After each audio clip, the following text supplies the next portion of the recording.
Bismillahirrahmanirrahim. Assalamu alaikum everyone. Hope all of you will be fine. Today we will discuss a very interesting, thought-provoking, and um, a very philosophical topic: idealism and realism. So this topic is actually a conflict of thought between the two great philosophers. One is Plato and one is Aristotle. Plato was actually teacher of Aristotle. Plato wrote a book named Republic, a very famous book, where he talks about how a government should function, what should be the role of democracy, what should be the role of monarchy, the educated class and elite class. So it was a very famous book. And as far as Aristotle is concerned, he is, I mean, known as the founder of many subjects that we are studying nowadays in different areas of the world, in different parts of the world, in universities, colleges, and schools. So, idealism was a concept given by Plato, and realism was a concept given by Aristotle. Idealism, as its name indicates, it is from idea, related to your mind, related to an abstract thought. Idealism, you can say, it is an abstract thought. The followers of idealism, they believe everything in the world does not exist. There is nothing physical existence of anything in this world, but it's only an image that is in our mind. But the realist, they say, it is not only the images in our mind that we can see the things, but the tangible. Tangible means that something that we can touch, that we can feel. So they say actually it is realism. Like nothing, the world, physical world exists, the physical things they do exist, the realists say. And idealists, they say the real world does not exist. Actually, the world is all about images. Now, how do they actually support their argument in idealism? They say existence of matter is only a perception of mind. Now, how is it a perception of mind? It means that, for example, you have a mobile in your hand. When you have a mobile, according to idealists, that there is nothing like mobile exist in the world. If we narrate this example by relating the philosophy of idealists, they say like mobile or fan or computer or table or chair does not exist. Actually, these things are not present, because we talk about that this is a table, this is a mobile, it is a printer, or it's a computer. We say it because there is an image in our mind about, for example, about this mobile, as I was talking about, that there is an image in our mind that a mobile is a device that uh, we can use to have to get connected with the world through internet, and to get connected with the people through phone calls and SMS. So this shape is actually in our mind.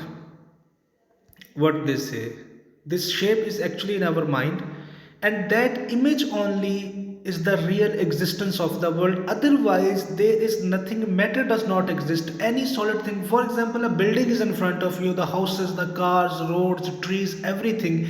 Idealists say that nothing exists in the world, but it is only an image in our mind. That is why we can say that it's a tree, it's a chair, it's a table, it's everything. Plato was the first person who established this idea, and he said reality is nothing. Reality means that if we say that this is a mobile, they say this physical mobile does not exist actually, because its functions and its shape is actually present in our mind. So the mobile in our hands that we can see, it is only a perception of mind, it is only an image, just like a projector. When you turn on the projector, you can see big picture moving on the wall or any curtain. So they say it is actually in your mind. So the front things are just like the projector, as it's showing us the pictures only. So we perceive those pictures as reality. So nothing reality exists according to the idealists. And Uh, Reality does not exist. The presence of matter is because of the ability of mind to feel things, that I have already explained, that whatever we can feel, that is actually a perception of our mind. We talk about a table, we have an image in our mind that table must have, we can put few things on it. It has a shape in our mind. So they say if we do not have any shape in our mind, the things will not exist. And the objects, they are not independent of mind. They say that if the image is not present in your mind, you cannot feel anything. So it's all about your thoughts, it's all about the perception, and it's all about the images that you have in your mind. For example, in idealism, you can say we cannot negate this idealism completely, because you might have come across the abstract nouns. So, what are those abstract nouns? Happy, sad, love, hate, and etc. There are many. No, happy. We do not have seen any shape of happy. What is happy? Happy is not a name of a person. It's only the feelings. It's only a perception of mind. In this way, as far as the abstract nouns are concerned, idealist theory is acceptable. Idealism is acceptable only when we talk about abstract things or abstract nouns. Now, what are those abstract nouns? Abstract nouns and abstract things that actually we cannot touch by our hand. We have just an image in our mind. For example, air. We have not seen any air. There is no shape of air. We can just feel it. It's a perception, an image in our mind. We talk about love, we talk about hate. There is no physical shape of love or hate exists, no physical shape of happy and sorrow exists.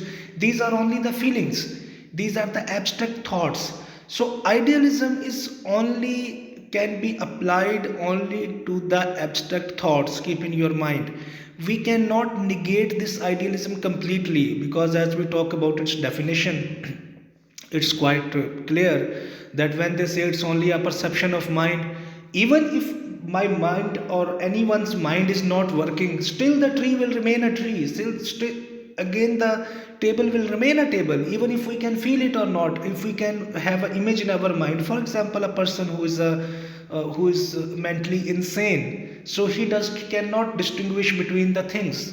So you can say that his, for example, if his sense of understanding the things is completely erased from his mind, so what would he do? He will definitely he will not be able to distinguish between what is a table. So no images are present in his mind. Again, if the images are not present in his mind, the things, they do exist. We know it, we can feel it. But this idealism, it is only it can only be applied to the abstract things or abstract nouns. Now let's talk about realism. Now, realism is actually a contradiction to idealism. It's completely opposite to idealism. Idealists, they say matter does not exist, but realists, they say yes, matter exists. No one can say that matter does not exist.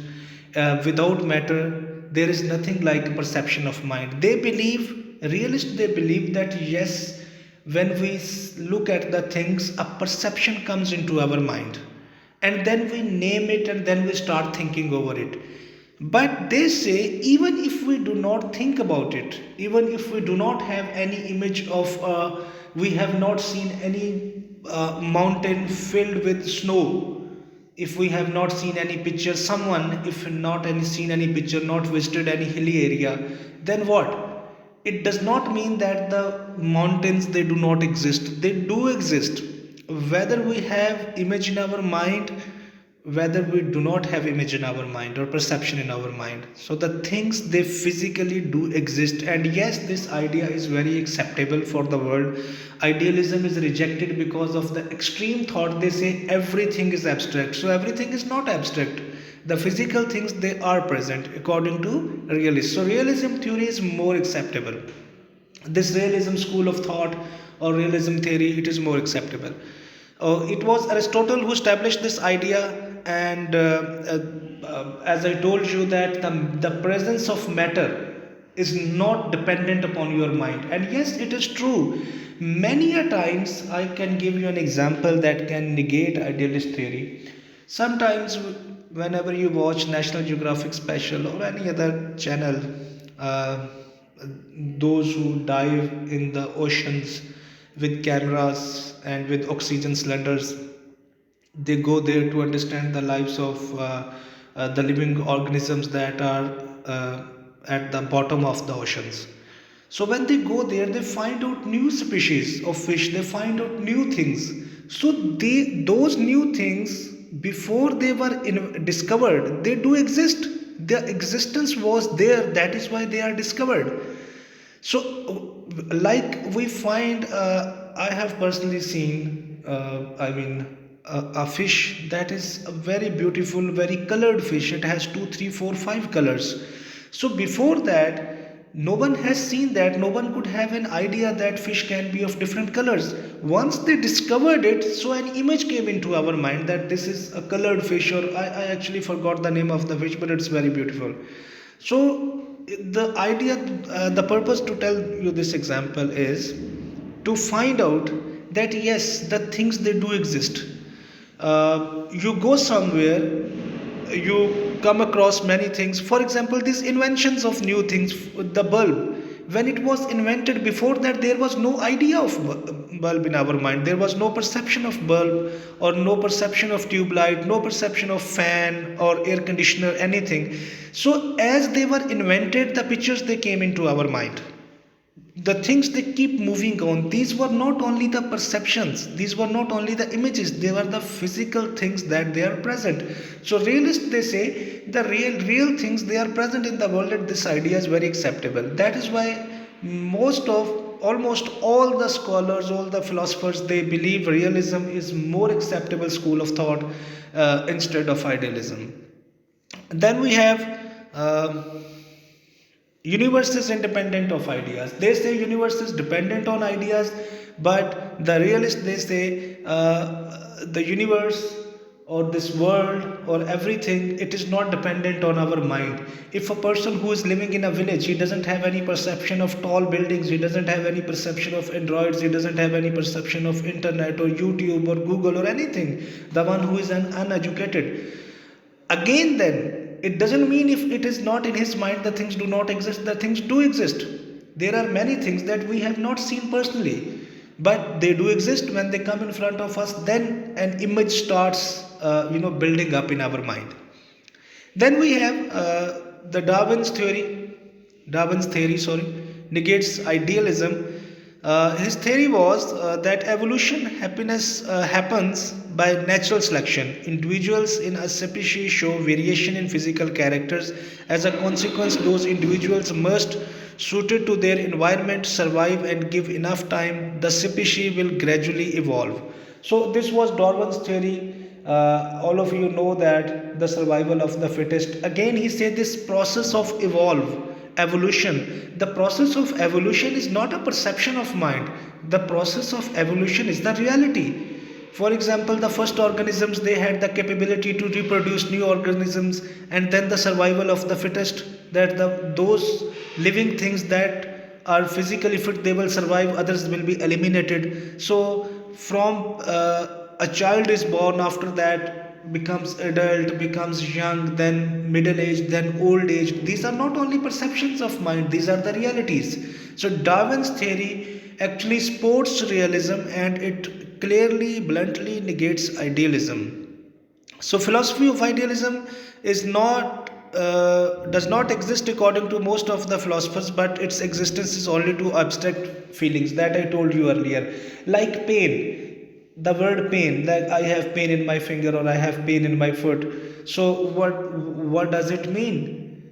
Pain is an abstract thing. We have not any shape of pain in our image. Although we do not have any shape in our mind, but we can have feelings. In reality, it exists. Even though we do not have any shape of pain, but in reality it exists. Pain is there. So This philosophy of realism is more appropriate philosophy or school of thought or idea or one group of scholars, those who support this realism, that is more acceptable as compared to idealism.